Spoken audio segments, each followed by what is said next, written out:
Okay, it's working. Okay, hello everyone. Um, Here's the plan. I'm basically going to give a workshop on economics. I'm going to try to keep it interactive because it's going to be based on the homework. So I'm just going to ask a bit questions there, see how well these things sticks, but also just to generate ideas how you would attack these cases and all the stuff. So what am I exactly going to discuss? Basically, the idea is first explain the meta ideas. So how do you basically win an econ workshop or like an econ motion, and what's the best you know strategy path you could take? Then basically we're going to talk about inflation and specifically hyperinflation, talking about the solutions, and then we're going to go into a bit more wider stuff, which is going to be about currency trade and also on central banks, and then just a bit of a generic point on strategy and also stuff about how you should impact economics in general. So let's just immediately start with the pragmatics. So how do you make an econ case? So this is already immediately a question. So you have just a basic definition of dollarization to make clear. Dollarization refers to the fact refers to the act of changing your own currency, e.g., pesos, to another currency, often the US dollar. This house, as a country that suffers from hyperinflation, would dollarize. So let's just think very basics, not even just like cases, not even arguments, not even impacts. Just what is the burden of this debate? What wins the debate? What do you need to reach with your arguments? Just whatever will be best at solving hyperinflation. Okay. Like, Does everybody agree with that?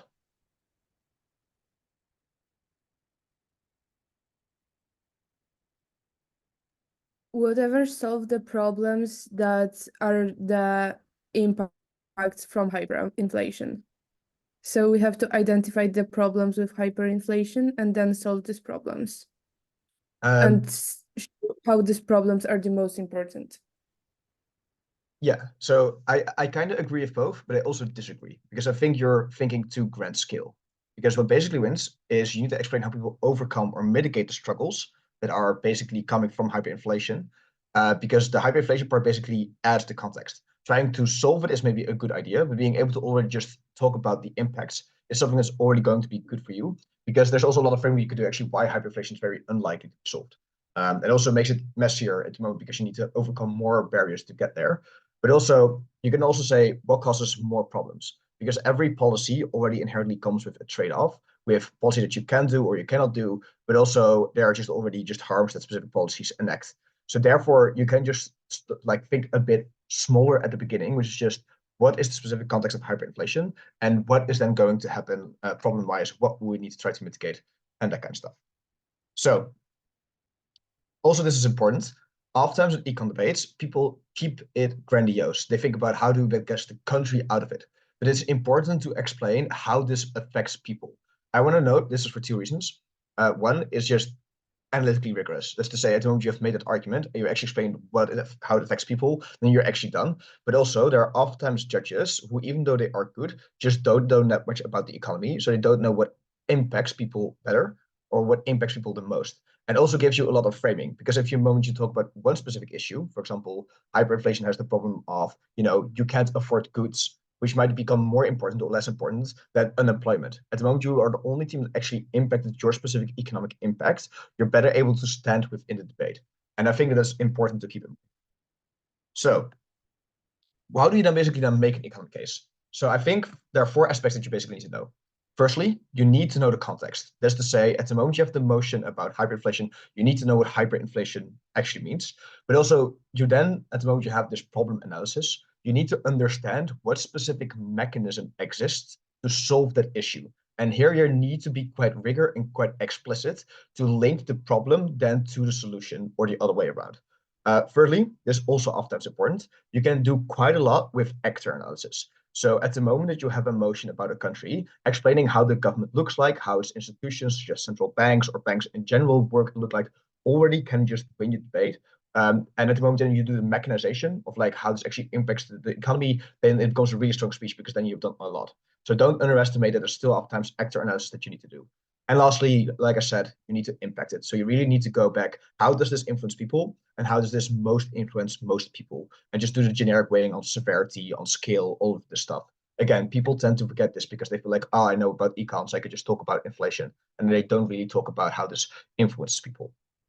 Now, What I'm going to focus on in the beginning is just going to the idea of like that you need to know the context. So we're going to talk about hyperinflation and inflation in general, but also the specific mechanisms. And then later on, we'll talk a bit more about the actors. This is also a bit where the homework comes in on how inflation actually works.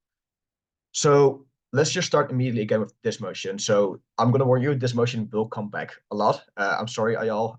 This is a motion that Ayal and I have debated at Sophia Online Open. It was, I think, the semis.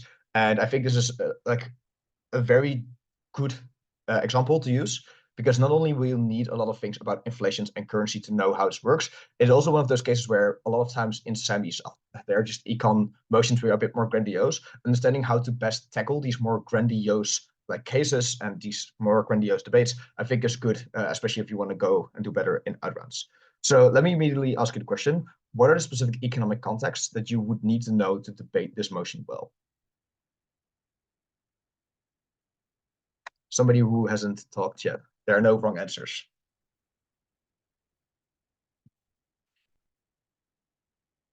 What is hyperinflation? Exactly. What's hyperinflation? What else would you need to know?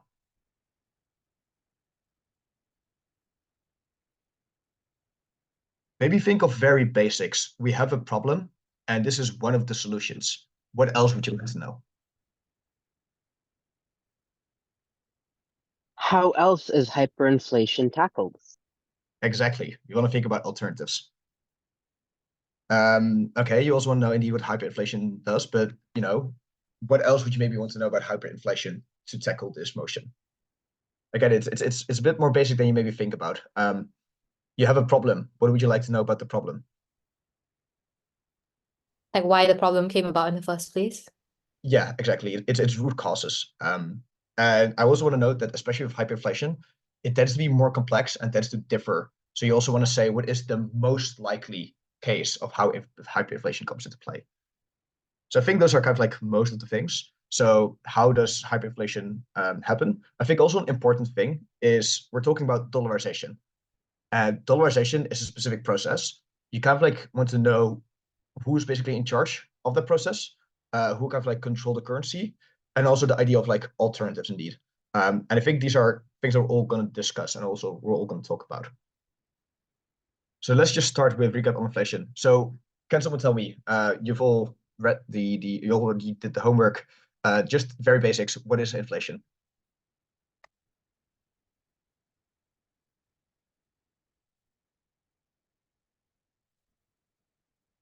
When the price of goods and services go up and the money supply in the economy increases. Exactly. It is very simple. It is basically the cost of goods and services are going up. I think at the moment you're also doing econ, it is very easy to use a lot of like debate-y words and a lot of technical terms, which can be good, but oftentimes also unnecessarily muddled debate. So if you just, and also maybe to keep it better in your mind at the moment you're going to prep time, keep it easy. It's just like the cost and goods and services are going up. The relative cost maybe it's the best way to put it. So what does this basically mean then for demand and supply? So what does that mean for the demand for products? And what does it mean for the supply for products?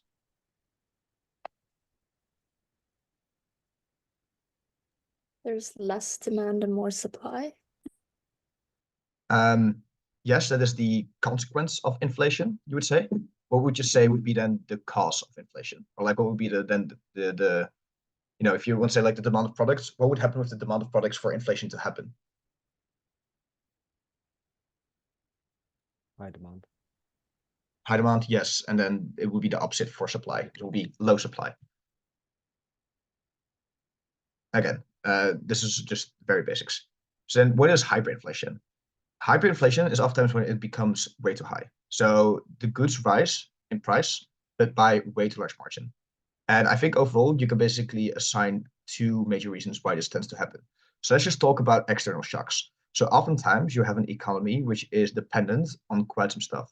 So either it is dependent on one specific industry because its economy is based on that one industry.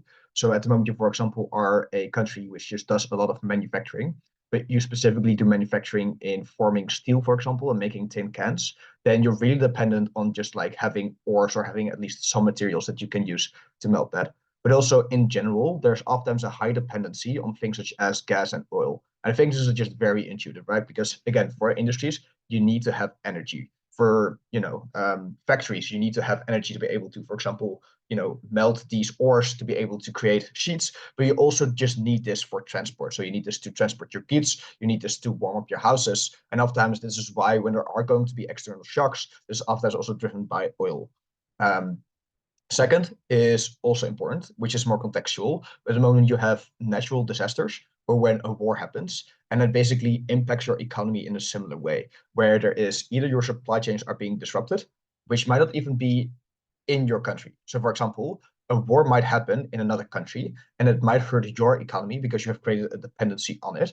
But it might also actually happen that within your country, you're actually unable to, safeguard goods, which means that there's a very high demand for goods because people have an inability to access it. But then there's a low supply because, again, there's a war going on. So these things are just not as accessible. Then there's also poor management. And poor management oftentimes can be a consequences of these external shocks or can be the reason in of themselves. So I think there's just the general thing that you might know when you talk about hyperinflation. This is your Weimar Republic case in Germany. This is your Zimbabwean dollars going like way high. It's because you just print way too much money. So there's just an overspending. So the idea is just you have now suddenly a lot of money going into the economy.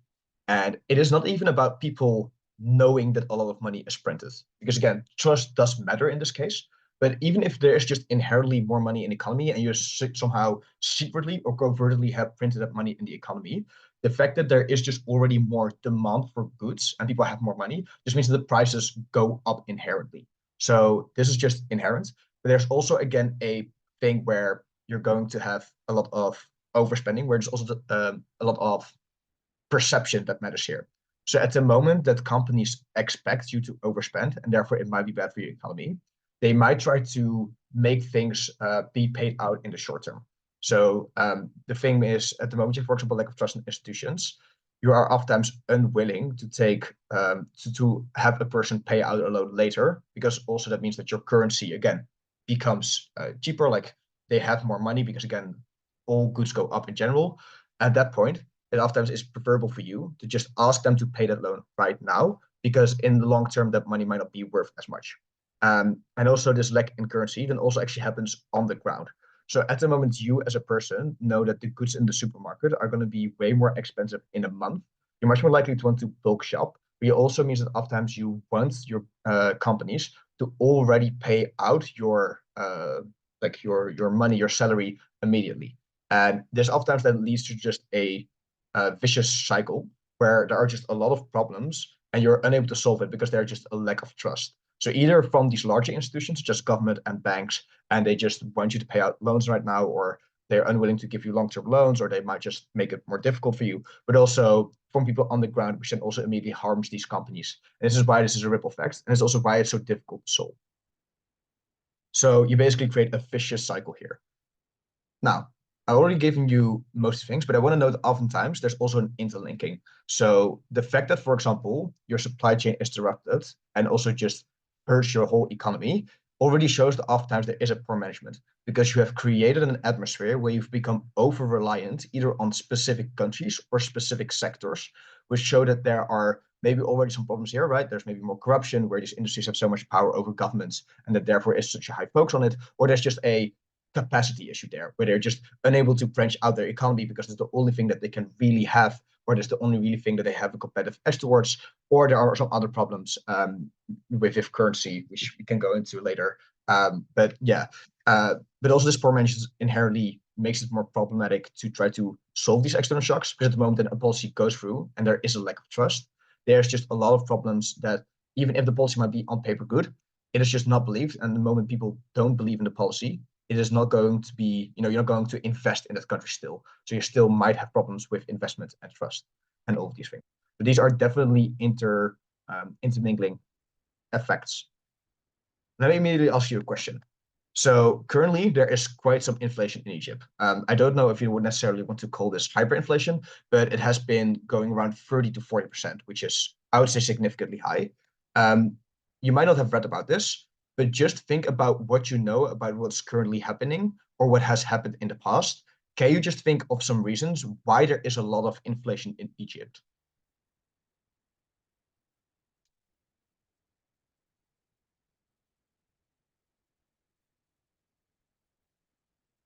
Egypt is reliant on the Suez Canal, which has been disrupted by the Houthis, which significantly reduced the government revenues, forcing them to print money, and raise the cost of goods being transported to them by pushing up the cost of insurance. Exactly. The Suez Canal, that is important. Also, there were problems before where the ship was also, there, and that also disrupted actually the economy. What else is going on in the world? I think this is an important skill because there will be oftentimes debate where it might be very specific, where you don't know the specific context. But being able to just logic your way out of it, of what you already know, is oftentimes a very useful tool.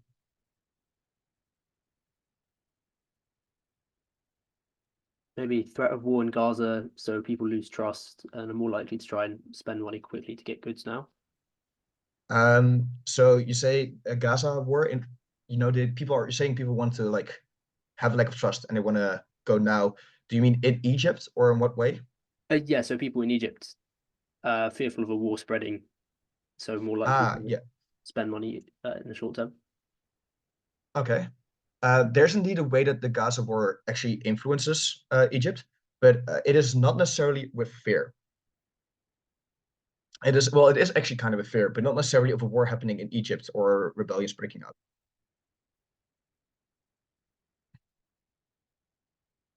Okay, again, I think you might be overthinking it. Chloe, go on. I saw yourself on mute. Is it to do with oil or? Okay, so let me just ask you a question. Okay, let's say, I don't know if you can you see my cursor? I think so, right? Let's say Egypt is around here. Where is Israel and Gaza? A bit here, right? Okay, so they are relatively close. If they're relatively close, and we already talked about the Suez Canal, what can happen at the moment there's a war happening relatively near? I believe you're looking for refugees. Refugees, yes, that can actually be a problem. Is that also what I think about? But I think there's also a general problem. We already explained that the Suez Canal is quite important for Egypt. But at the moment, there's a war happening in a country that is near the sea and is actually in the neighborhood. It also makes it more dangerous for people to actually go via those routes. And there's also just a lack of trust there. So people are unwilling to kind of go to the region because they don't know how much spread, and then that kind of stuff. So now we basically talked about the Suez Canal and trade. And you can, of course, then link this to the economy, right? Because you clearly say it has been happening, like the Egypt, because of the Suez Canal, has tolls, it has just a lot of money based on that. But there's also other stuff that is happening.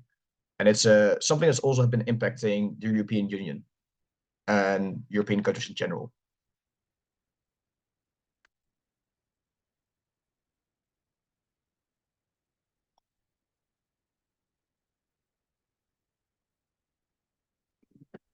The war in Ukraine has been disrupting grain supplies, and Egypt is a very large grain importer, and they imported most of the grain from Ukraine. So this pushes up the cost of grain, but also the cost of energy supply, which Egypt also imports. Exactly, both of these things. They actually were very, if you look at the grain supply, a lot of the supply that came from Ukraine and Russia went to oftentimes sub-Saharan and above the Sahara African countries, which is why it impacted them a lot. And I think it's also important to highlight that this is also immediately impacting a lot of people because, again, if your food just isn't there, food becomes way more expensive, which is a direct cost that people have every single day. So it really adds up. And also, again, heating, especially during the winter, it might seem weird, but at the moment you are a desert country, it becomes really, really cold during the night because it's really unable to keep the heat up. So oftentimes you also still in the night to keep yourself warm, need to give yourself heat. So that's also a direct way which directly impacts people. And then you get the vicious cycle I talk about, right? Because your cost of everyday life goes up, which means that you immediately want to be paid out because you just have higher costs, which then means that companies also just have more immediate costs that they need to worry about, which then continues the cycle where there's a large demand for these products and a very low supply. Okay. Now, these are things that I already highlighted here. Again, my very professional drawings you can see on the right side. So there is also a talk about bad management. We can talk into a bit later on, but this is not necessarily mostly what has caused it, because these are just mostly just external shocks, which Egypt didn't really have that much to do with. And you can say that some of the policies were ineffective, but they weren't necessarily the cause. They might have exacerbated the problem, but they weren't like the root cause. So let me just immediately talk about solutions to inflations. So let's just talk about the generic ones. I think these were already also in the homework, but I think some of you might already have read some econ things. So what are some of the generic solutions that you have for just general inflation? Not just think about hyperinflations, but for general inflation. Increasing interest rates. Yes. How does that work? Well, then people are more likely to keep their money in the bank because they will get more money based from it, and so the demand decreases because people aren't spending as fast. Yes. So the demand of goods then just goes down, then the prices of goods go down consequently. Exactly. What else can you do? Reduce government expenditure. Yeah, and why is that to help?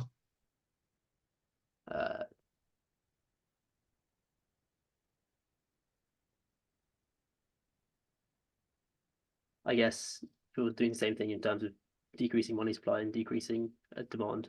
It gives you decreased government expenditure to people. Exactly. It is just you spend less money, therefore there's less money in the market. People have less money to spend, therefore demand for products goes down. That's exactly the idea. And I think this is important because I'm highlighting this for two reasons. One, again, for some judges, this might not be clear how this exactly impacts things. So you want to be as clear as possible. But two, the more explicit you become, the better you are at scaling your arguments. Because oftentimes, specifically in the now more spamming meta, a lot of people will just give you like 5 reasons. And they're kind of like reasons, but they never really explain why it's, for example, the most important reason or how this directly influences people. Right. So at the moment you explain, for example, why expenditure is the most important thing to battle inflation, I think it is important to go into detail here. So you could say, oftentimes, the moment that the government talks about their budget, this is perceived as one of the largest moments in that like cabinet's plans, and this directly impacts how companies are going to perceive this country and how they're going to spend their money if they're going to want to invest there.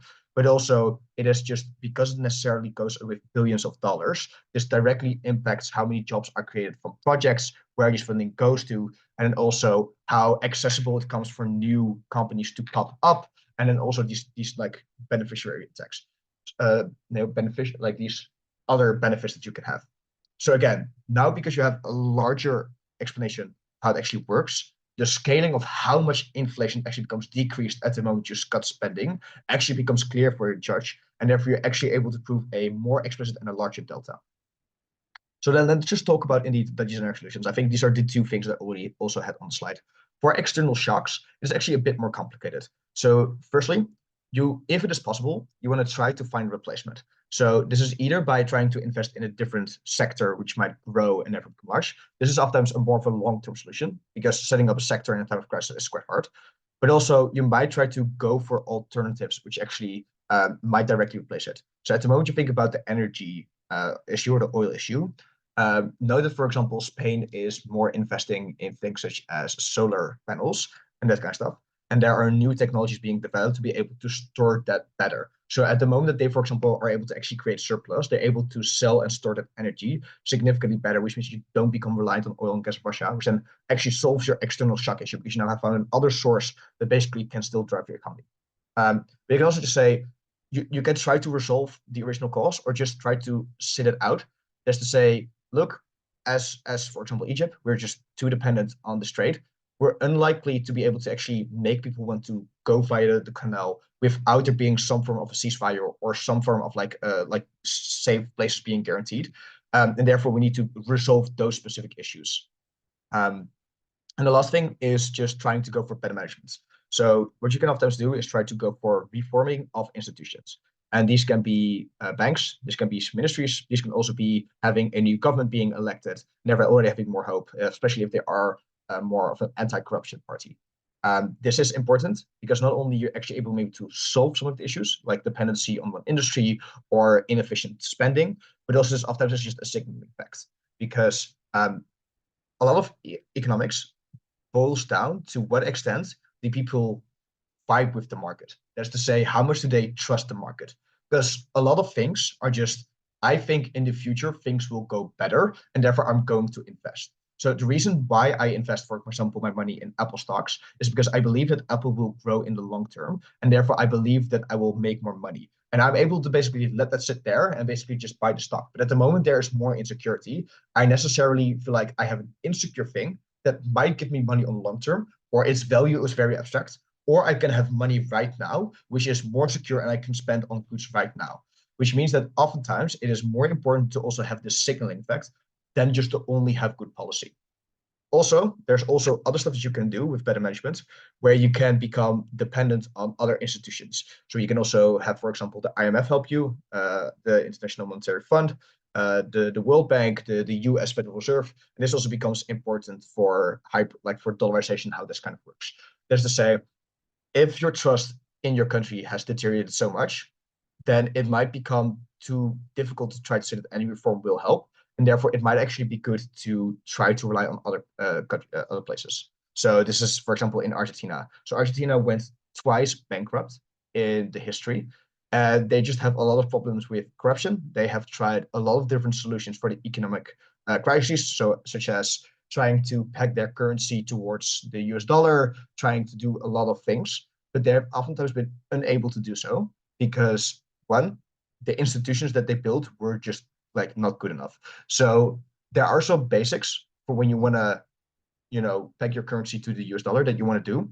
But at multiple stages in time, the kind of like council that they created has broken those rules. And therefore there was just no trust in it. And again, it has gone bankrupt twice. It has, gone through a lot of shake-up. So clearly there's just a lot of people who don't really believe in Argentina, which just means that at that point, you might say in these cases, it might be better to take it away either temporarily or in general. So we already talked a bit about what are some ways to solve inflation. We also already talked about what the problems are in Egypt. So if Egypt's problems are mostly supply shock, what would not be a good policy to implement?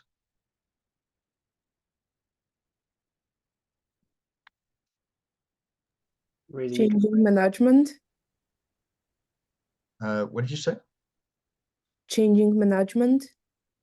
Changing management? Yeah. Why? Can you go into a bit more detail?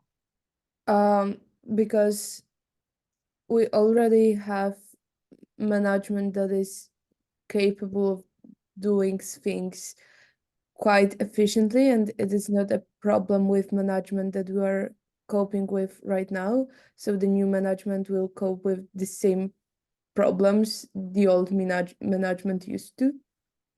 Okay. So is this something that will be inefficient, or is this something that might also have a negative impact? I would say at the least inefficient, can have some negative impacts, because like if you are choosing new people, it takes some time to choose these people. These people might be even worse, or there will be less trust in them or something. Yeah. But probably it's not a huge negative impact. Yeah, exactly. And also because you can also argue the other side. So if you want to make this argument, I think you can. But the problem is it's just like too hyper to kind of like explain why it would necessarily be bad. It might also be good, might be actually have more trust, or you feel like you need to change, or they might be able to implement policy that actually solves the supply chain issues. But also they might just become way more inefficient and spend too much money, and then they make hyperinflation worse. What other stuff from the previous slide does not make sense to do? Raising interest rates. Yes. Why does that not make sense?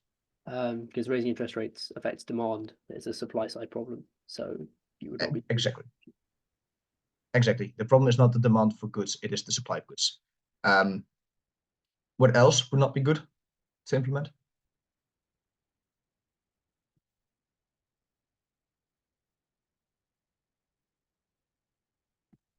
Probably See- less government spending, because presumably if there's some sort of supply shock, you need investment and government spending quickly to like start up or try and fix it somehow. And yeah, if you're not spending, that wouldn't work. Okay, that's good. Let's maybe go into a bit more detail about how the government should spend the money. Let's say you have a supply shock issue. What should the government then invest in? Because the government, again, has a large pool of things that they need to care about. It's about defense. It's about, farming. It's about, even within economics, just a lot of different things like startups and that kind of stuff. What would the government definitely not need to cut back on?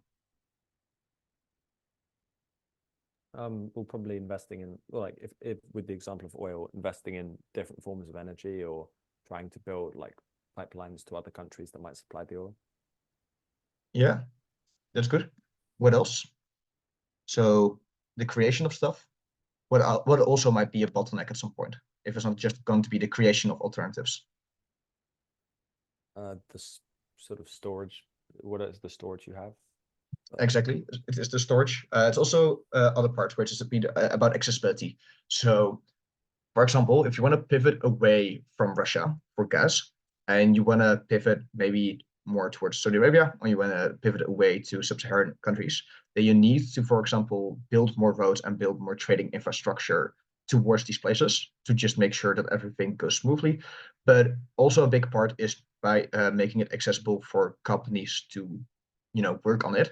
You're also going to try to create innovation. So it's also important to actually try to have universities still be funded. It's still important to make sure that general tech grants still exist, and you're going to invest in those things. Maybe your culture funds don't need that much money, but it's important to don't cut funding specifically on the issues that we're going to try to solve.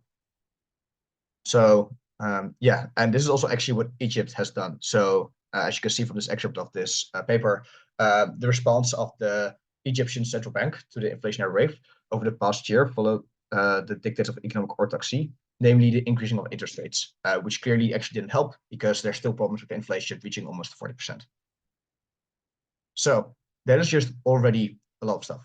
We now need to go into a bit more detail, again, about economics, which is going to be about currencies, because this is going to be important when we're going to discuss trade. And this is going to be important when we're going to discuss actually what it means to change a currency. So overall, there are two prices that you actually need to pay as the moment you want to buy internationally. I think it is quite intuitive. That is to say, I need to have the price of the product. So I need to be able to just be able to afford the car in the first place. So I should say you have two hypothetical fictional countries. You have the Netherlands, where I just want to import an Egyptian car, and the second country is then Egypt, who tries to export cars. I need to be able to first convert my currency to another currency. So I need to be able to actually go from my euro to then go to the Egyptian dollar to then be able to buy the car. These are extra costs. But this is also important because you have the idea of relative strength of currencies. So at the moment, you have a very strong currency. It oftentimes means that it becomes more expensive to buy the currency. And I think there are just intuitive reasons for this. I think you can just say there is just oftentimes a high demand for these currencies because a lot of people want to buy goods from these countries. That is to say, the Eurozone is just very strong because there's just a very high selection of different international companies that you want to buy stuff from. So these are German cars, these are French cheeses, these are agricultural goods, or these are other things that are produced within the euro. Therefore, a lot of countries or companies want to buy from the euro. Therefore, there's a high demand for the euro, but there also is just a supply problem because, again, there isn't infinite amount of euros that exists. And therefore, there is, relative to the supply, a high demand for the euro.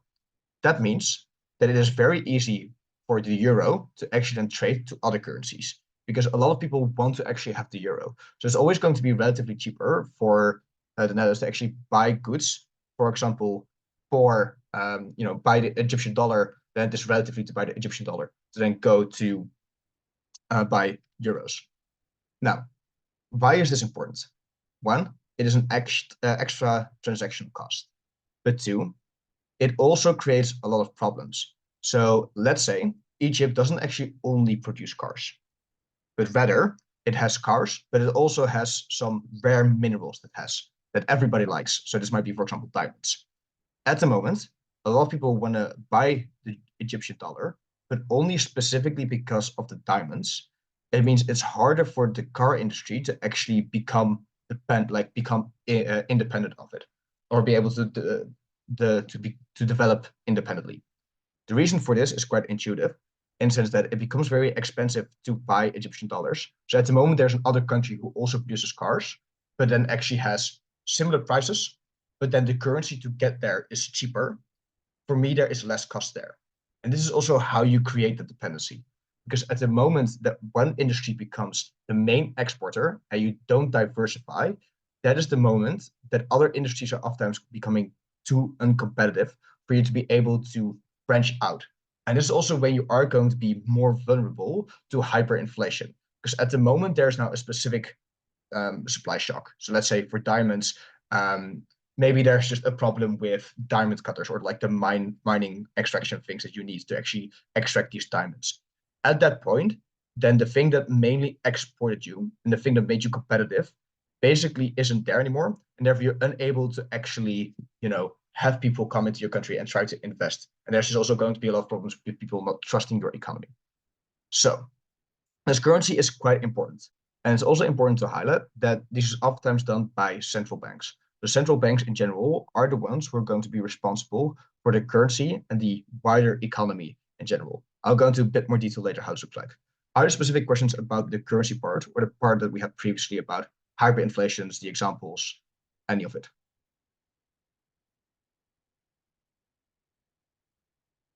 If not, then we're now going to go to a bit more to the second part, which is you need to be able to do actor analysis and you need to be able to do impacting. So what is the actor analysis? Let's just start with the basics of central banks. So let's just say what the central bank's goals were. They were basically trying to make sure that the economy is going well. So there's a broader idea of the economy should develop well, but also specifically making sure that the currency is relatively strong or weak, depending on what the country wants. But also there are broad things they care about. So the personnel, I have misspelled it on the slide I see now, is mostly technocratic. That's to say, oftentimes central banks are not directly voted in. They're not have people directly tied to a specific political party. They're oftentimes a bit more like independent ministries, who just most likely elect people on some technocratic basis, having some proven record, some CV, having already worked within central banks, and all of these stuff. Oftentimes it is also quite hard to become like getting high to central bank is still a very prestigious position. So there's oftentimes relatively good selection methods to make sure that people who are at the central bank are actually at the top of the market or the top of the academics. There is oftentimes some intermingling with governments. So if you look, for example, at the Federal Reserve, one of the heads is actually still elected by the president or the party who becomes biggest. There are some like committees which are still having some representatives from parties, all this stuff. But for most debates and for most cleanliness, they oftentimes don't have that much power. They oftentimes don't really go against the technocratics want. And overall, it is just seen as quite independent. So then what are the specific responsibilities or capacities that the central bank has? And I think they're kind of fourfold. First one is just relatively easy. They're the ones that print money. There is a bit of a nuance here. So normally the idea is, they just create more currency, which is something that they kind of do. They say like, okay, you need to print more money, we need to print more bills, and you print more coins. But there are also different ways. So let's say the government spends more money than they actually get in via taxes and all of this stuff. What then happens is government bonds are created. What are government bonds? It is basically the idea that, yes, we are basically, me as a consumer, I am buying that bond, and the money that then is given to the central bank is then basically given to the government to spend. It's basically the same as a stock. The idea being the government will pay this back. In the end, it will be worth more, and I'll be able to sell it off for a higher price. And therefore, I'll be able to basically make money. Government bonds are in general quite safe investments. They oftentimes don't really collapse, unless you have, maybe countries such as Argentina, where there are just problems with having trust in the institutions. So those are the kind of like two ways that they print money, either directly or indirectly, but just asking people to invest in the government, that's to say. I want to note that the reasons why there's not always invested into massively is they yield very low returns. So again, because it's always seen as relatively secure, and often people want to buy it anyway, they don't need to give like a huge return to be able to be bought. And this is also one of the ways that some countries can actually change their currency value or get reserves from other currencies, which is via these bonds. I can go into more detail if there are questions there, but this is just on the side I don't want to say. The second one is they just set interest rate for other banks. So the way it kind of works is the central bank is basically the institutions that are going to give money or going to loan out money to other banks. So in that kind of way, you can see them as the sugar mommy, sugar daddy of the society, because they basically give the banks money, who then give that either to loan out or as mortgages or for deposits and all this kind of stuff. So at the moment, the central bank sets an interest rate, it doesn't actually tell the bank you need to set this interest rate for your people, but rather it states that you as the bank need to pay us this much money on the money that you've loaned from us. And that then oftentimes then gets calculated to other loans that these smaller banks then have to individuals. So the central bank says, okay, we're going to go from 1% to 2%. Then the regional bank says, okay, that becomes too expensive. I need to actually get more money. So here's actually, we're also going to hike up our interest rate from 0.5%, like from 1.5% to 2.5%, something like that. And that's basically how it is. It's an indirect way, and there are still some limits that regional banks have to create their own policy. They also oftentimes set requirements for other banks. Because what do we know that banks do in our society? Let's just make it again a bit more open floor. What does a regional bank like your ING or your Rabobank, or I don't actually know, your is Wells Fargo a bank, or is it a supermarket? Wells think it's Fargo a- is a bank. It's a bank. Yeah, I'm terrible with names. But yeah, what do banks do? Let's start with the basics again.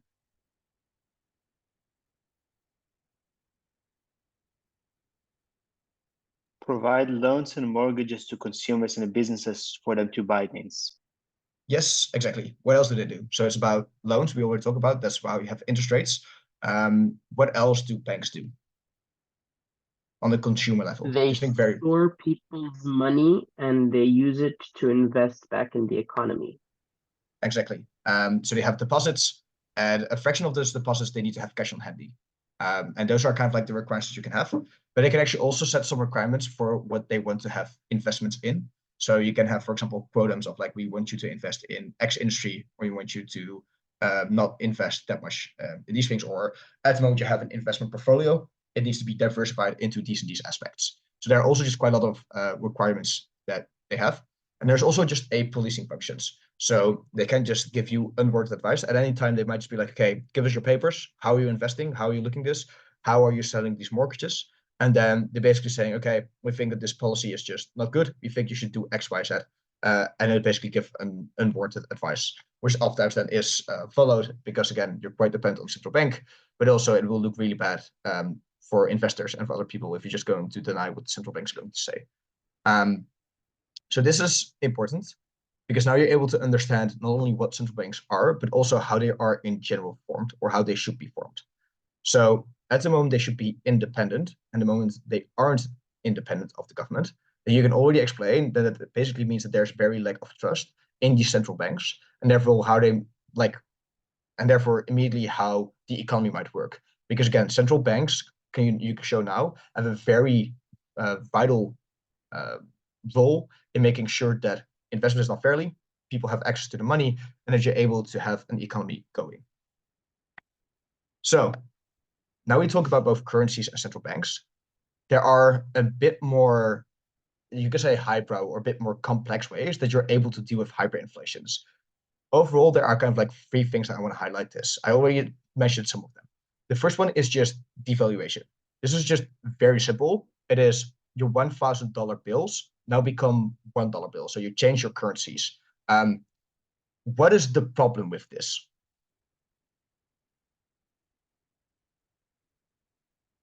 If you have too much demand, then your money is losing value over time. So this $1 will be worth less and less and less until you're back where you started. Exactly. It doesn't actually change anything. So this is only done at the moment it becomes super unmanageable with numbers, either because computer system might get errors with the amount of money they need to transfer, or just the bills just become unreadable. But also it's always done in a kind of like huge economy patch, if that makes sense. So it's oftentimes there are a lot of plans that we want to implement. This is one of them, and it's kind of oftentimes also symbolic. So there's oftentimes more a symbolic and a trust kind of thing for here than actually, changing itself. Pegging a currency. Who of you has already heard of the concept of pegging currency or knows what it is?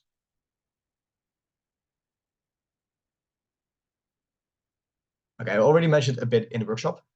It is, again, relatively simple.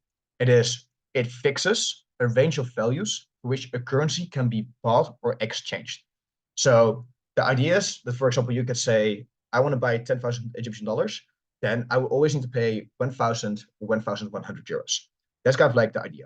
Sometimes there is a hardback where they say you can always buy 10,000 for 1,000, but the way this oftentimes is done is one, you can have somewhat of a float. That's to say, there's going to be some change in how much you need to pay, but also there are ways that you can do it, which isn't just one currency. So you can say, actually, we're going to not fix our currency to just the US dollar, but we're going to create what's called a basket of currencies. The idea being, so for example, this could be the euro, this could be then also the dollar, and also the yuan, and let's say for a specific combination of those, you're able to exchange it for these rates. The idea being basically quite similar to the problem that we discussed before currency. If you have extra costs that you need to fix, you now have fixed costs. You don't actually have your currency relatively floating as much. Now, can people kind of like see the positives or the downsides of pegging a currency? I mean, yeah, the positives are probably that there's now a lot more trust in the currency because you pegged it to something that people will actually trust, like the dollar. And Yeah. then presumably a downside would be that you can't then print more money if you need to increase government spending for something. Yeah, that is important. What else can happen with currencies? So do we always want a strong currency? Let me give you a leading question. No, Why not? because then it costs a lot to export. Exactly. So you want to actually peg your currency, but you don't want to do it too high because then it becomes too expensive to export because a lot of people need to pay a lot of money to then invest in your country, which is a bad thing to do because you want to be able to export, you want to be able to get more funding to be able to build these companies in the first place, build roads, get tax money, all of this nice stuff. Here's another problem. At the moment, you've actually pegged your currency too low. What does that mean? That means that a lot of people now want to buy your currency because it is way too cheap for what it should be. Here's the problem. Who pays that difference? The difference is paid by the government. So the government basically is now trying to, is basically buying other currency at a higher price than they should. At the moment, your government is already overspending or having quite some problems. This might actually be bad. However, it does also come with more benefits, right? So at the moment, it's relatively cheaper. You're going to have even more investment. So this is exactly what China is doing, where China is trying to keep its currency quite low in value, lower than it should be, to make it very attractive for them to be invested in and for them to be traded with. And therefore, you create a lot of dependency. And for China, you could say, works fine because it's a relatively large economy. It has some reserves that can fall back on. But for other countries, this basically becomes inaccessible. So then you would need to find a currency peg, which would be not too high and not too low. But here's the problem. Both come with inherent trade-offs because it's going to cost you money, but it's also going to make it more difficult for you to export. So finding that equilibrium is quite hard. And finding that equilibrium in a way that you're able to know how long-term investment will happen is also quite hard. So this is also important to note that there's just a lot of issues here. So we also talked about dollarization. The dollarization basically changes the currency that you have. How could this solve hyperinflation?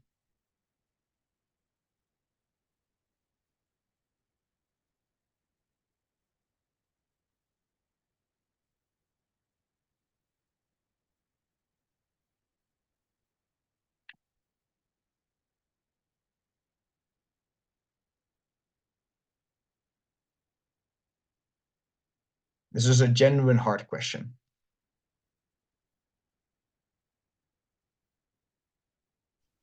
I mean, presumably dollarization would cap the amount of currency within the economy itself, and therefore that means that goods would not go up because you have to obtain the currency from somewhere. Sorry, how would it cap the currency? As in, because you don't have the ability to access more dollars absent buying in a foreign exchange, that probably means that it makes your currency more stable, given that you're relying on a supply that isn't under your control. I mean, so let my question be this: what do you mean with buying a currency? Because you're going to replace your own currency with the dollar. Do you just mean that you're unable to print more money, or do you just mean that inherently this locks the amount of money that can exist within this economy in the first place? I think it reduces your access to money because presumably that means that you can't print more money, and whatever you get out of your dollar is presumably from the goods that you produce in your economy. Okay, yeah. So Indeed, it's you don't have access to your monetary policy anymore, so you can't overspend. And the evaluation of your goods being good, I think this can work. I think there is a question like that needs to be done here, but I think you can say there's also just a fair exchange. That's to say, at the moment you just have one currency. It is easier for you to have the goods actually represent their specific value, and the international trade becomes more homogenized as well. So therefore, it's easier for you to actually reach a more natural equilibrium. What else? There are multiple reasons why it might solve hyperinflation, which is why this is emotions, which has a closing government.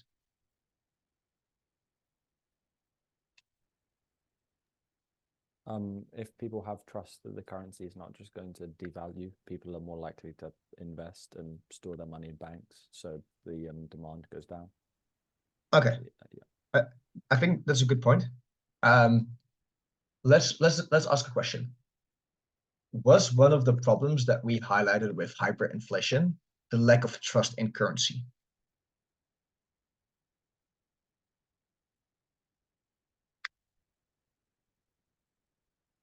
Yeah, lack of trust in institutions and the currency. Okay, how does that exactly work? Let's go into more of the details. So this will be actual case generation wise. Okay, so let's maybe just talk with one thing: institutions. How would this work?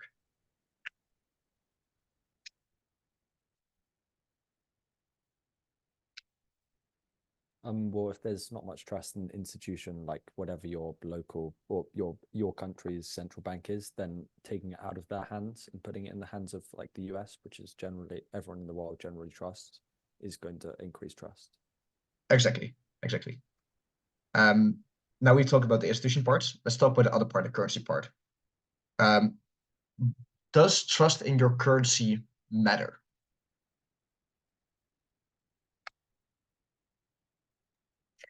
Yes, because if you don't trust in your currency, then you don't believe that this currency will be worth the same in some period of time, let's say in a month. So you are more likely to spend your money right now and not save this money because you don't know if it's going to be worth in the future. So if you have more trust in your currency, then you are spending less money. So then you are doing less inflation. Yeah, this is correct. Now let me ask you another question. Why is it that there was a lack of trust in the currency?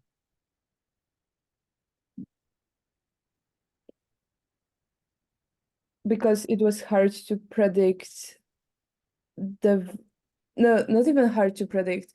We saw that the currency is worth less and less, and therefore we can assume that it is going to be worth even less in the future.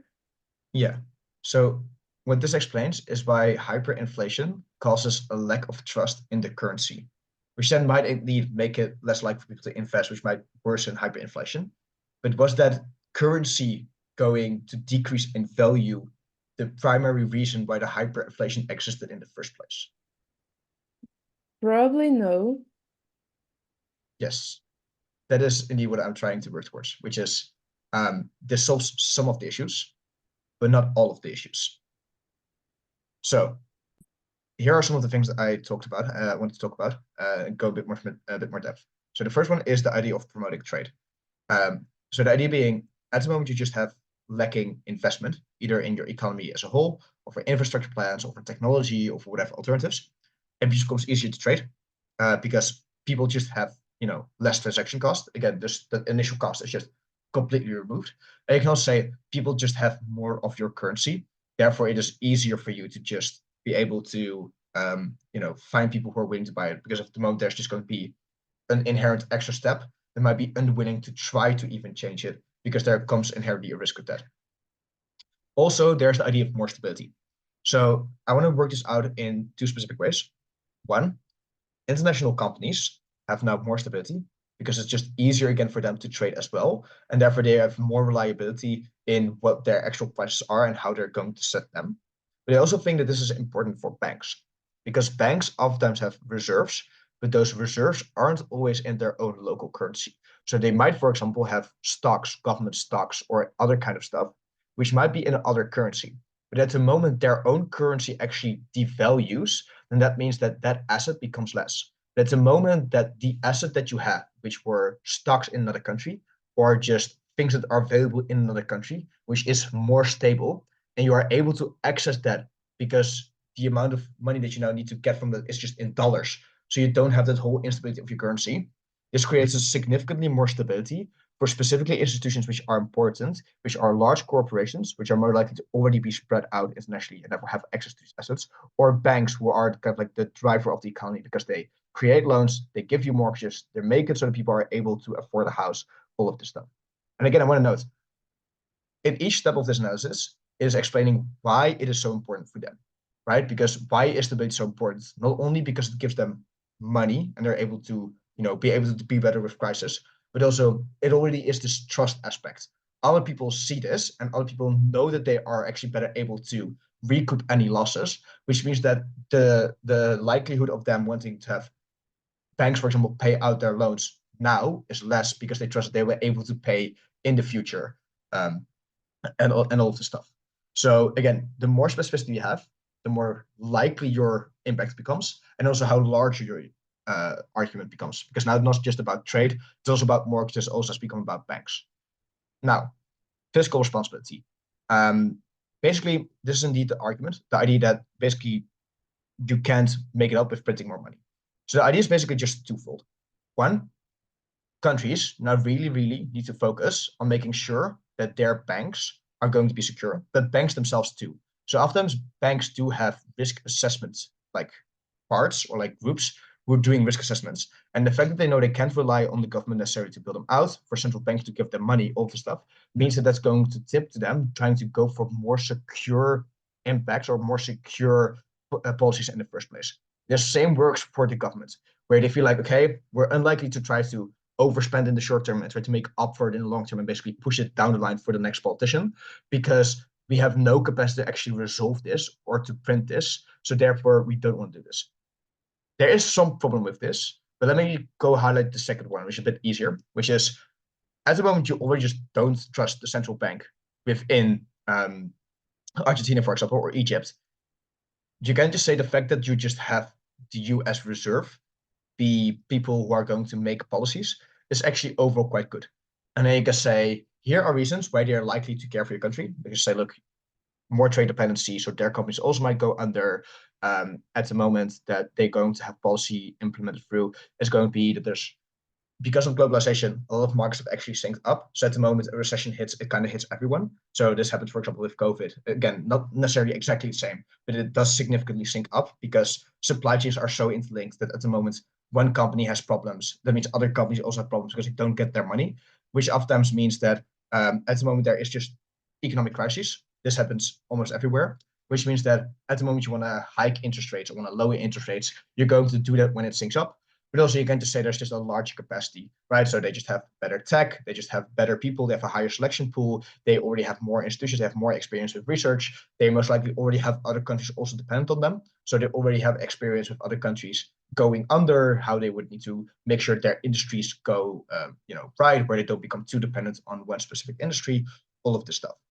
And then the problem with the first part is just at the moment you already don't trust governments to make wise decisions because of structural reasons.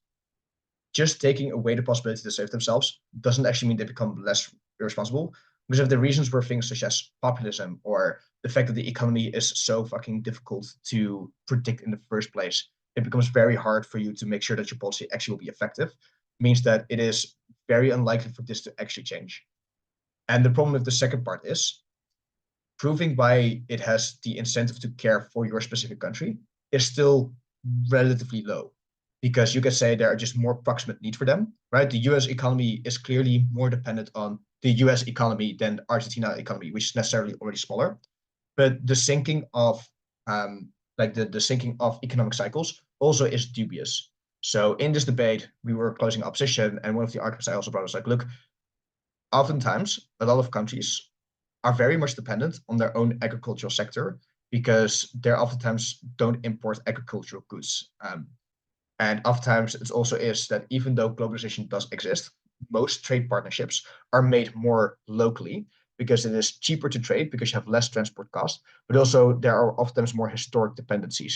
That's to say, if your country already has just a lot of like, I don't know, very fertile fruit, but the other country just has more mountains, which means like it has ores, then the competitive edges of your countries are going to be complementary, where, for example, the tins that you need to make to store your food are already going to be in countries near to you, which means that oftentimes these are more regional dependencies, which don't oftentimes sync up when you're going to have crises, but also necessarily because the agriculture oftentimes is just dependent on the country, right? At the moment the agriculture goes bad within your country, then that's the moment when prices go up for food in your country. That's the moment you have different climates and different seasons, then you have different times in which companies know when they have made a profit, where they're going to be able to invest, where they need to invest to kind of like create new crops, all of this stuff. Which means that inherently, just to the fact that they are in different regions, already means that their economy is going to be different, and therefore it's not going to be able to really sync up inherently. These are kind of like things where you can say, even if it has, so the first thing is like it doesn't have the right motivation, and you can also say, so the question is also, do they have the capacity? But they really have the capacity to really care about Argentina economy. At the moment, they also need to monitor their own banks. At the moment, they also need to know they have closer ties to their government than they have to the Argentinian government and all of this stuff. This is, again, by the way, important to highlight.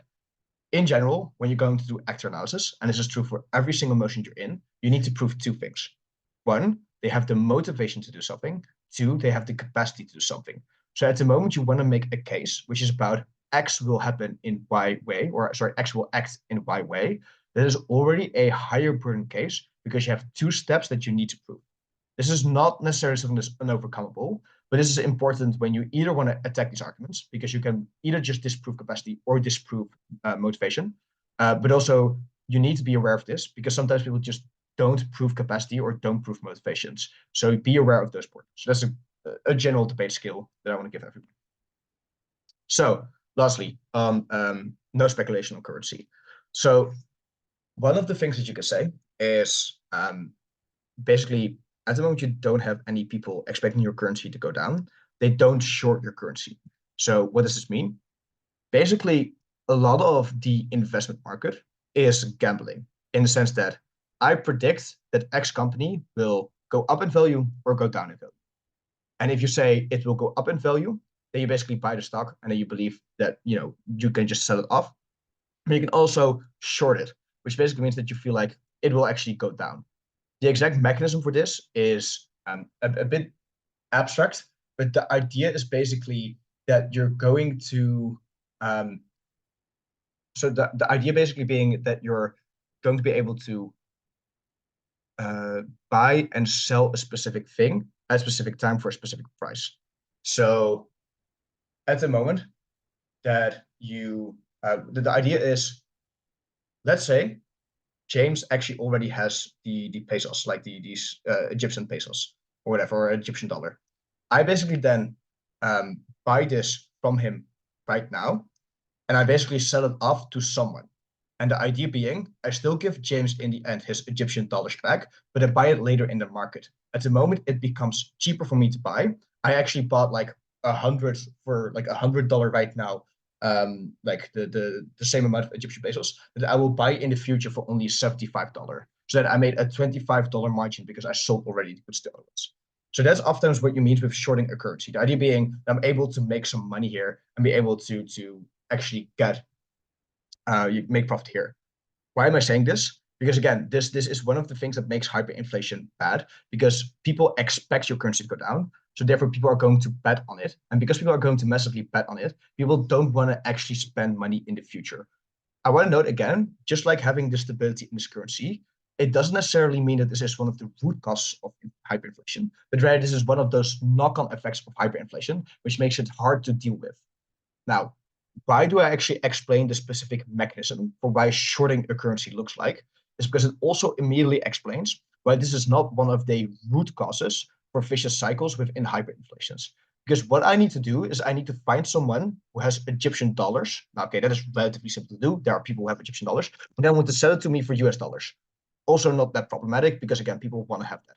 But then I would need to find someone on the market who also would want to buy that for $100, then be able to then make the guess that in the long term, I will be able to make it cheaper. the thing is, if I buy it either directly, again, it becomes very unlikely that I'm able to sell it because there's just a low demand for this specific currency. But secondly, at the moment, I do this via some form of institutions. So you have financial trade institutions and they trade these options. They say like you either buy an option that goes up and goes down. You don't necessarily have the stock, but it's kind of like just they will do it for you. And then you would need to pay, you need to have like money up front and that kind of stuff. At the moment, that they already believe that the economy is going down, then they're most likely going to have low margins. That is to say, for you to actually make profit off this, it would need to go down way more than these institutions think it will go down, which is, again, unlikely because these institutions should have significantly more power than you. They oftentimes have more information than you. They oftentimes, again, also calculate this in. And two, you're basically betting against the market. That's to say, under any system, you're saying, I believe that the market is wrong and it will go down even lower than normal. Which means that at the moment, you have, for example, a closing government trying to explain, no, speculation on currency is the most important impact here. You can just say, no, it doesn't work that way because you're going to always bet against the market, which is very unlikely to happen and unlikely that people are willing to facilitate it. Again, this is cases that you actually do hear within this debate. So I think the CG in our debate also tried to actually run this on speculation. So we basically already discussed now a lot, but I want to note a couple of things. So the way that you try to solve currencies here, so let's just maybe go back to the motions. So you have dollarization and hyperinflations.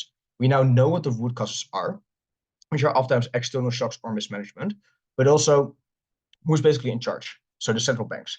And from that actor analysis, from who the central banks are and how they should look like, you can say that at the moment that you have now a dollarization, other countries, such as the Federal Reserve, will now be in power. And then the moment becomes very powerful because there now just becomes actor analysis. So now it becomes, how does the Federal Reserve look like compared to the Argentinian or Egyptian like central bank? What are their capacities? What are the motivations? All of this stuff. And a lot of times people just spout just some stuff about economics, but then they forget to do the very basic analysis of what are the actors and the incentives. What do they care about? What do they know? What are their goals? All of this stuff. But we also went to in a bit more detail what the alternatives are. So you can say pegging a currency, you can try to go for reforms, all of this stuff. So at the moment that you now have, for example, on government side, you now know what dollarization actually happens, but that basically stops and what it creates. So no currency speculation, but it already doesn't matter. It's easier to trade, so you have more investment. But also secondly, you just have another agency which actually takes over control and therefore people need to be more responsible, all of this stuff. The other side, you're going to go from up. You're basically going to say, okay, we're going to agree, actor analysis, this is about different central banks. They say, no.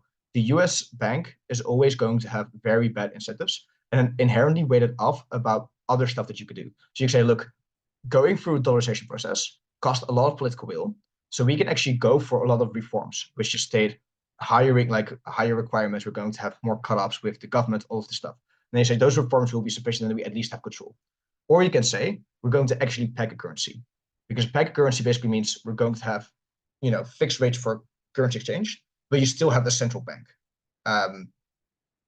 And you also just know that there's going to be some things that you can say, okay, look, again, a lot of the times, specific issues that might come up, such as you have a stable currency, doesn't actually explain how you're going to solve the issue. Because again, institutions might be good, but the currency itself doesn't necessarily matter that much. So this is also the case that OG kind of brought, which is you have a stable currency, therefore people invest more because they just trust in the currency. But if the underlying problems are shocks and mismanagement, that doesn't change. And a very intuitive example that you can bring here is in the Netherlands, if I want to, have, for example, if I'm a server, I make more money at the restaurant than someone who does in Greece, even though we have the same currency. But also, the goods in the Netherlands are also more expensive, right? So if I want to go and buy some gyros, it is more expensive to do it in the Netherlands than it is to Greece. So you can say, look, still relative prices with goods and services might still not change because only thing you've done is you've changed the name under which you evaluate the products and you evaluate the salaries. So at the moment you have a more stable currency, but you still don't have any trust in institutions, you still have antitrust in like the government, in companies that are going to go well, then you still have people wanting to have their salary be paid out immediately to pay for their mortgages now and to pay for their food now, which means that you still have that the wages are still going to go either going to go down, they're going to go cheaper because you don't want to pay them out, but also that the cost of products just goes higher than the wages because you still have a huge demand for these products. But you don't actually change anything on either the supply side or the demand side, because again, people still continually want to buy all of this stuff. So a lot of the main things that you expect in an inflation debate, which is demand and supply, doesn't work in a hyperinflation debate at the moment you talk about dollarization. The only thing that does actually make sense is to talk about, as we stated, fiscal responsibility and the idea of promotion of trade. And then you can explain why this solves these specific issues that you might have. But this also then becomes powerful for alternatives. So pegging the currency, trying to go for reforms, and trying to go for alternatives. Are there any questions about specifically dollarization, alternatives, how currencies works, how banks work, all of this stuff? What does that process of dollarization actually look like in terms of how you would start to go about sort of converting a currency in one country in savings and cash into dollars? So that's a very good question. The answer is it is quite complex, but what it in general requires is you to build up some reserves for those currencies, right? Because you need to change your currencies. Then oftentimes what happens is you need to have a lot of analysis. We're going to analyze how does your economy look like? How are you going to try to like dollarize? What are you going to dollarize first and how are you going to do it then? And then what happens is you often make a specifically public statement. So it means that we're going to dollarize, this is what's going to look like. And then oftentimes it becomes first about replacement, like about dual systems and then about replacements. So going immediately to the dollar is oftentimes quite difficult. So you say like, okay, some shops are going to actually use the dollar as legal tender. You're still going to be able to buy with like the other, like the pesos or the Egyptian dollar, but it's going to be later also be able to buy it. So I don't know if, and so you might be too young to actually have went to Zagreb Euros, but if you actually go to Zagreb, because they are actually going to adopt euros, you can buy everything within the local currency, but actually everyone wants you to buy with euros because you're going to get that later anyway. So that oftentimes what it looks like. It oftentimes is a project that can take quite long, and it's also again quite difficult. So you don't necessarily need to have the buy-in of another country to actually either peg or dollarize.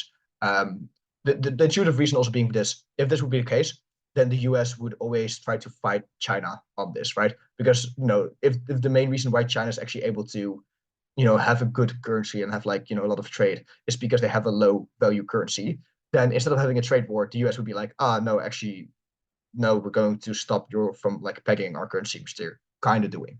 So the way that this oftentimes happens is buying reserves, buying bonds, trying to load off your specific currency, or trying to create some contracts or some other stuff where you're able to try to have other international companies, for example, then pay you out in dollars instead of like the Egyptian dollar or the pesos or whatever. And that's kind of often how it works, and then it becomes a bit long-term projects. The exact details beyond that, I don't know, because I'm not a person who specializes in economics, specifically in dollarization, but that's the general process this looks like. I also want to highlight maybe the case that we then actually ran from CO on dollarization, which actually had to do with this, which is if a lot of the framing from government is oftentimes there's just mismanagement, there's a lot of corruption, there's just a lot of problems with not implementing plans correctly or having an overdependence of stuff on industries, you can say, look, there's clearly going to be a power asymmetry where companies who are going to have some ties with the government already know that they're going to dollarize before they're going to make it public, because you still want to analyze actually before there's going to be a shock. You want to be able to be prepared for the moment that people just want to load off all the currency.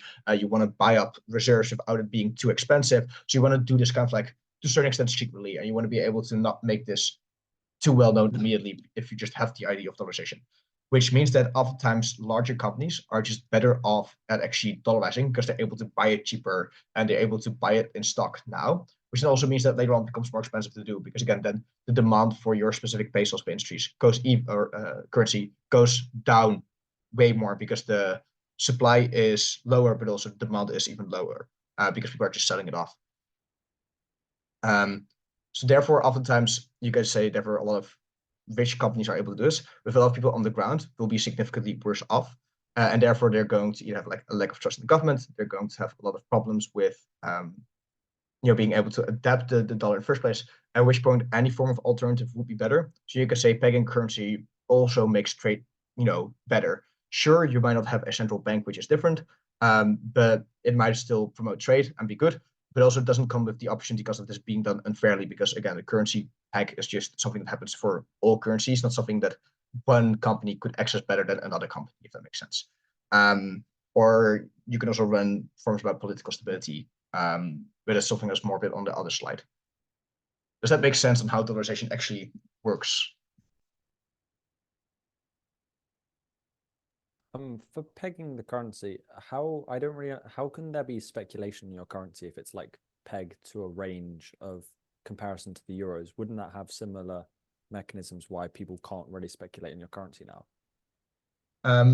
Yes, that indeed it does stop actually speculation.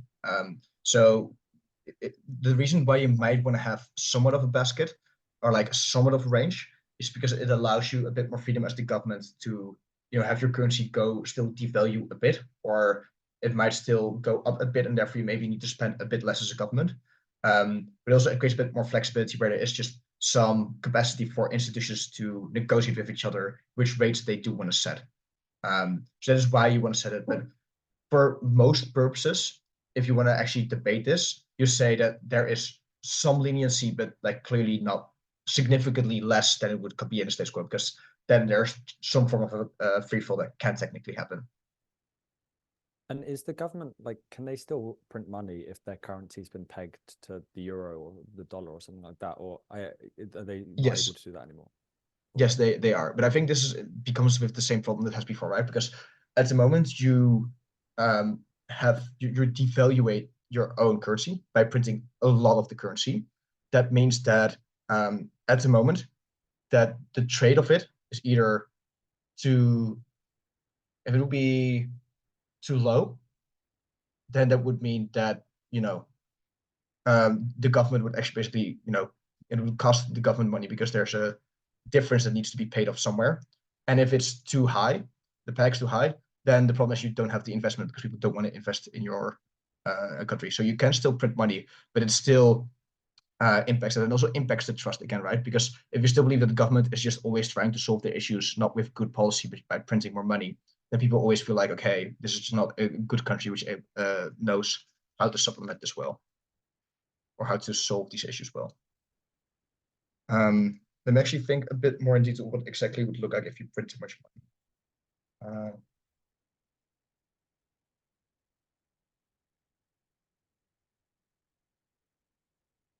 Yeah, okay. Again, so for me, if I get asked these questions, I always ask what happens with supply and demand. So at the moment you print more money, you have a higher supply of money, but the demand actually doesn't match up. So you're always going to be, you're going to have the peg being too high. So your peg will be too high, and it would also cost the government money. So effectively, you would be harming yourself by printing too much money.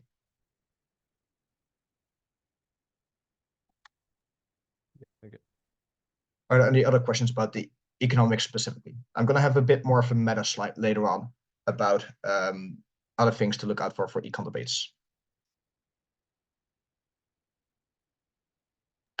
This might be a bit of a weird question, but in terms of actually converting currencies, is that something that people are able to do, or traders are able to do directly, or does it need to go by a third party? And in that case, does that add an additional layer of complexity in terms of they might take a cut of the trade, or they might set interest rates that are unfair, not interest rates, conversion rates unfairly? So there are three possible ways that you can do this. The first thing is you basically give the person, like for example, let's say you are from the US, I am from Argentina, and you want to, for example, buy something for me, you can give me US dollars and I can keep that currency if I want it. That's the first way. If I want to convert it, what can happen is you can buy it from just a company that basically changes this currency. So this can be, for example, again, if you go as a tourist towards a country, you can just go to these places where they change money. There's also places for that you could do. But what oftentimes happens, specifically with international trade, is there are third parties, which are oftentimes banks, because banks don't only make sense locally, but also globally because of a global market. So the way that banks influence international trade is by having a lot of contracts of them signed. So they say, we're going to release this money for you in this currency at the moment that we have, for example, proof that the shipment is in the port or that has left the port, something along those lines. And then we're going to give you that money. And something similar happens as well, where there are oftentimes also letters of credit that you can say that actually we as the bank have checked, yes, they do have this money, yes, they have the capacity to pay. Also, if you want, you can also ask them to kind of like check if they are kind of like reliable, if they have paid in the past, all the stuff, they don't have any issues, and then they can check for you. And then oftentimes this is then done via banks, and then these banks then have reserves or they change currencies, that kind of stuff. With the age of internet banking, it becomes also a bit more complex because then it just becomes a bit of numbers on the screen, but it is still related to the kind of liquidity flow that we expect from you, or your capacity to change one currency or to have access to one currency. So this might look like, again, for example, having government bonds, because at the moment you want to cash in on your government bonds, you get that in the currency that you bought that government bond, which is going to be in the currency of that one country. So that's even, again, an extra layer of complexity here. But the answer is basically oftentimes it is done via banks. Banks have some capacity to either generate this currency or they already have this currency.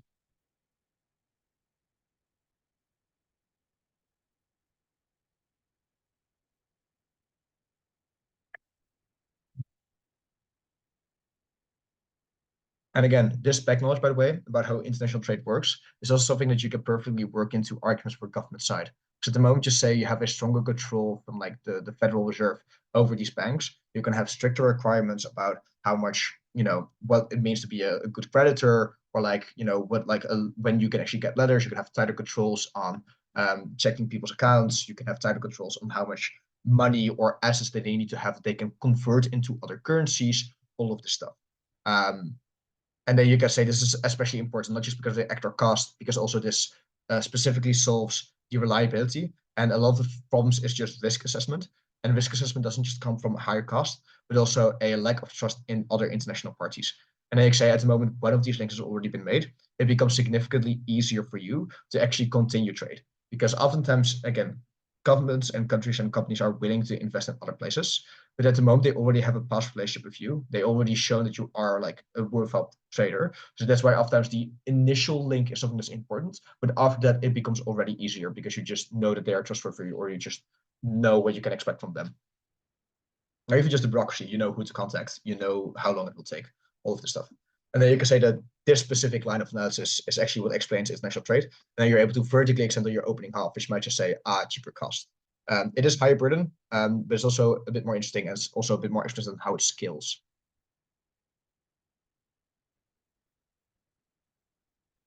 Okay, if there are no more specific questions about econ, let me just make some general observations about econ debates. I've already sprinkled some of these comments through, but I think it's highlight to just highlight this. Firstly, I want to note that there are still some technical notes that you want to do inherently. So at the moment, you're going to make any statement about the government is going to be implementing dollarization well because of these and these reasons.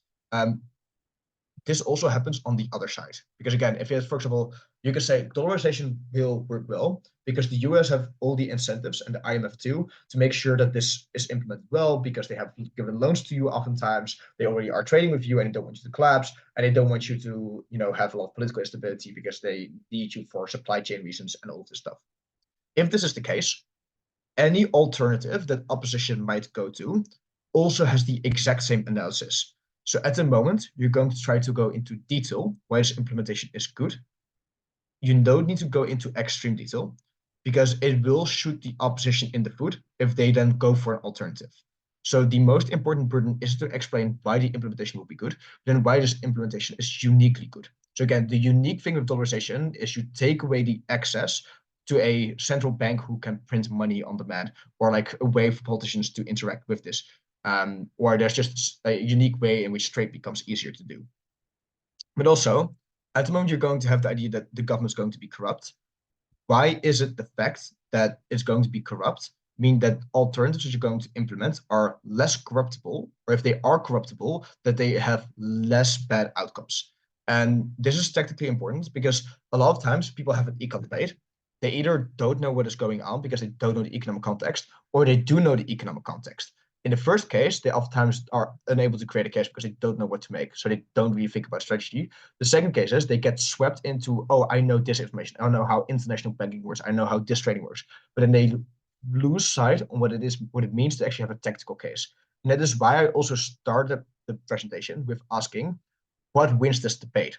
Not what arguments are you going to make, what wins the debate? What wins the debate is actually explaining how you're going to mitigate or solve problems, or why it actually might become worse under specific plans. Because you don't need to defend a perfect world where you solve everything and everything is rainbows and unicorns. Rather, you just need to have people suffering less. And then from that, you can think, okay, if I'm going to do framing on why governments are going to implement this good, what will that do for the other side, and what will that mean? That's then the next question you can do, because you're going to inherently relate it to any arguments you're going to make about solving problems. Now, the second thing is clarity and links. So again, adopting a stable currency makes it more stable to trade. Again, this is an intuitive link, and some people might buy it, but to the extent that it happens, or how much it actually affects the economy, that is something where you need to be specific. Because again, specifically in the meta, where a lot of spamming happens, where a lot of people give just like, I have 6 structural reasons, and then they just list 6 one-liners, that is not analysis, because it doesn't explain how it scales. It doesn't explain how this actually affects people, how it changes the calculus, how much is affected by these one specific things. And all of these gaps are often something that the judge needs to fill in. And the more you spam in econ debates, the more likely it is that the judge is going to become confused and doesn't know what you're going to be proving towards. So it's therefore significantly better to focus on 2 reasons, maybe 3 reasons, work them out into way too much depth, and then explain why they are important and how it is. So again, if you're going to say this creates more trust in trading, then you explain why is trading trust the most important thing that is stopping trade right now. And if that is proven, why is it that the fact that you have more trade directly impacts either all facets of the economy or a specific facet of the economy, which is the most important? And I think that, again, this is important. And again, here focus on uniqueness. So at the moment that you have this idea of stability in trade, why is this uniquely more important? Or why is this uniquely impacted by the motion? Now, and this is the last thing. I have gone on into great detail how the economy works. I've talked about banks, I've talked about currencies, I've talked about dependency, supply chains, all this stuff. But note that econ debates not always are only about econ. Or actually, they're never always about econ, only about econ.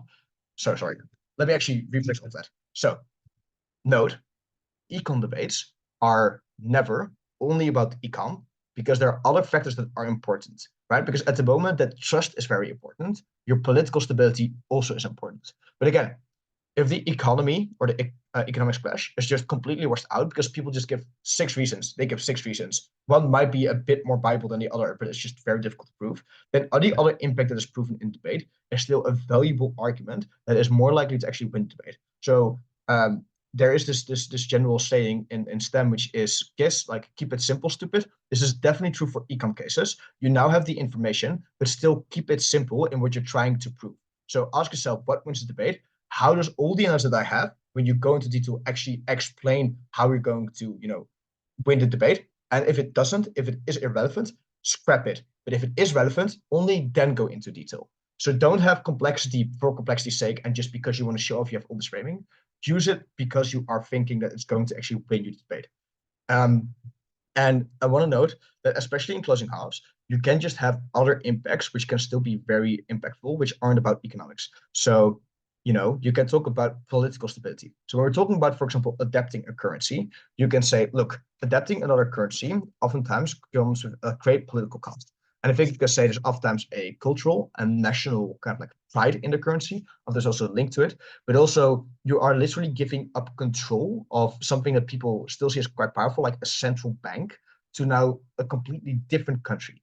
And then if you already frame that, look, most likely a lot of these countries who are suffering with these problems of hyperinflation have in some way already been fucked up by the West. And this is really easy to actually have more anti-West narratives. They might pivot away more to China, and they can explain why actually pivoting towards China is then bad, or that kind of stuff. But also you can just say why this creates a lot of rise in populism, and then you can just have an impact on populism. So you can say, look, here are a ton of reasons why hyperinflation is unlikely to solve. People are still going to short their currencies. People still have a lack of trust in you. You don't even solve the supply chains issue. Afterwards, you need to wait out. All of these reasons we already highlighted. Either why it's vicious or it doesn't solve the issues. And then you say, here's another impact, which clearly stands, and that's how you win the debate. And again, you can also make the poor argument of the debate. So in closing opposition, you could be like, look, poor people have less access to this, therefore this is just direct impact. This is clearly just going to fuck them over more. They can say, why is it specifically bad? You can say there's no social security net. There's impacts directly if they're able to afford a house. In these regions, it might be the difference between life and death. But you can also say, like, this is going to be a breeding place of separatism. This is going to be a breeding place of blaming specific groups, such as immigrants or other stuff, which means that they're very likely to actually become significantly worse. And again, if you link this again to like them losing their national pride or them losing their control of the economy, that becomes even more palatable. So yeah, and also this is, again, one issue I've already seen a lot of closing halves, especially on economics debates. If you want to place yourself in debate, do rebuttal where it is necessary, weigh yourself against other cases where you don't need to do rebuttal to, explain into depth why you're going to have an economic change and how much this is going to affect and why this really matters and how this influences other parts. You can only bring one extension and do that well. So for the love of God, only bring one extension. At best, bring a rebuttal extension, but that isn't a rebuttal extension, something that you can just do in the whip, but really just focus on one thing and work it out. Because I hope that's the main lesson that you can get from this. Not only how does economics work, but also focus your case, make it tactical, and make it focused on one extension and one impact. Are there any questions either about the motions, other kind of like lines of argumentation? You have questions about ideas of tactical notes?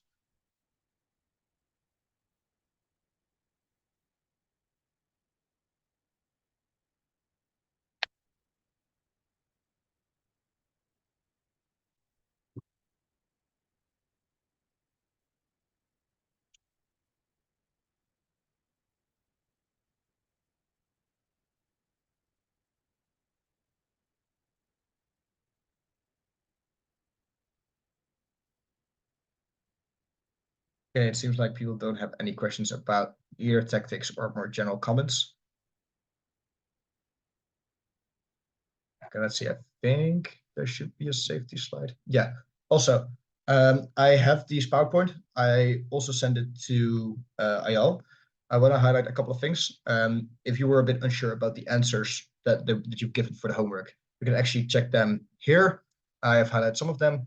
And I also have, I think, yeah, I also have an exercise that you can do. So there's something that you can do which has to do with this specific motion, which is something that was set at Belgrade Worlds. So this is about fiscal central banking. And this is basically about central banks and what to do in crisis. So I think you can use a lot of what is discussed in the workshop here because we already talked about central banks. And you can also work stagflation into this. You can currency exchange, all of this stuff. This is one of the things where I was still debating with Robert Raals. And basically what happened was I just said, okay, at the moment you don't do this policy well, stagflation will happen. Now this is the extent to which I really use specific econ knowledge. And then the rest of opening half was only just actor analysis. It was, how do the central banks look like? Do they have good incentives? Do they have bad incentives? Do they have good capacities? Do they have bad capacities? I won't give out any arguments because, again, I want you to self to try. But I think that this shows that this is one of the cases where Robert was a bit freaking out, like, hey, what should I do? What kind of like econ argument should I make? What kind of like, can you give me lines that you say? I was like, no, you're overthinking this. This is just an actor analysis in disguise of econ motion. Yeah, and this is also actually, I think, recorded, which is the link here. So you can also compare your cases. You could see like in the end what kind of like extensions you could run, all of this stuff. And I think the next thing's already the motion or sources. Let me quickly check. Yeah, this is for the rest. Again, if you want to go into a bit more detail about stuff I talk about, so you talk about pegging currencies, this idea about how do international countries, like international countries and international corporations trade with each other, all of this stuff. Here are some of the sources that I in general use when I am either looking things up or case-filing something. Normally people really bash Wikipedia, especially in academics, but if it's really just like, I want to have just a grasp when does this happen? How does this look like? Not into detail. Oftentimes Wikipedia is good. If it's about more technical things, I would in general suggest more Investopedia. And then there are two specific YouTube channels that I have built in here, is How Many Works and 2 Cents, which are a bit more towards like the beginner side. So if you already feel like you have somewhat of a grasp, or you felt like this was maybe already relatively easy, or you already knew the things that I was talking about, then maybe you can look a bit more of the specific things. So you can look at, for example, the Bloomberg newsletter, which is something that you could get in the email. And this is important, not necessarily in detail, because they're not going to explain how stagflation actually happens, but they're going to give you an overview. What is the specific context happening now? So it's going to talk about, oh, Japan is dealing with deflation in these issues. Egypt is now currently dealing with inflation. They're proposing this plans to solve this, all this stuff, which I think is good to just explain to you how these things can actually be solved. And if you want to have something that actually goes into a bit more detail and actually goes into explaining stuff, Patrick Boyle is a bit of a dry YouTuber, but actually still has quite some good and in-depth analysis on how these things work. And also The Economist, which most likely some of you already know, is just a good source. And the Big Short is specifically about the 2008 banking crisis, which I would highly recommend, especially if you have a bit more trouble trying to have the higher conceptual part about how does this actually impact people, or how do these banks actually look like, how do they work. Also just a fun movie to watch. And I think, yeah, these are all the things if you want to research. So if you feel like, okay, I don't know what to talk about, I don't know what to kind of like research next on econ, these are things that you can just talk about. I would focus also on the first part of most, which is just economic crisis, which is the natural extension of explaining how you can solve things with central banks, how you can, have hyperinflation happen in the first place. And then later on, these are things that are a bit less important, that can still be interesting to just discuss. Like oftentimes you will just have monopolies or oligopolies be like discussed like a stock motion. Would you break them up or not? Big institutions, I already talked about the IMF and the kind of like they basically just give loans to developing nations, and these developing nations then can use that money to develop themselves. But there's also just a lot of controversy to what extent do they need to liberalize their economies. They have become a bit more conscious of like their effects lately, so they often also have different ideas and plans that they can give. But there are also in general things that come by, and then afterwards a bit more context. So Asian tigers is interesting because it explains economic growth. Japan is very interesting because one of the only countries that actually deals with deflation. If you want to have other examples besides Egypt and Argentina that were somewhat talked about in this workshop, something like Zimbabwe or just understanding how BRICS works, also going to be nice. Yeah. And I think the next one behind this is going to be the motion that we are going to be debating. So yeah, like I said, I think I also going to be able to send you the PowerPoint again, I guess directly towards you guys. Definitely. Okay, if you don't have any questions either about the sources or the exercises you can do by yourself, or the answers that we really want to have discussed, or anything else, I suggest that we are just going to have a bit of a break, because it's already, I think, 1 hour and 40 minutes into the workshop. And then afterwards we can have a bit of a briefer, and then we can do the debate. Unfortunately, I have to go before the debate, and I cannot stay, but thank you for the workshop. It was nice. I've understand more now than when you were actually explaining the case for me. Thanks. You're welcome. Actually, let me also stop the recording.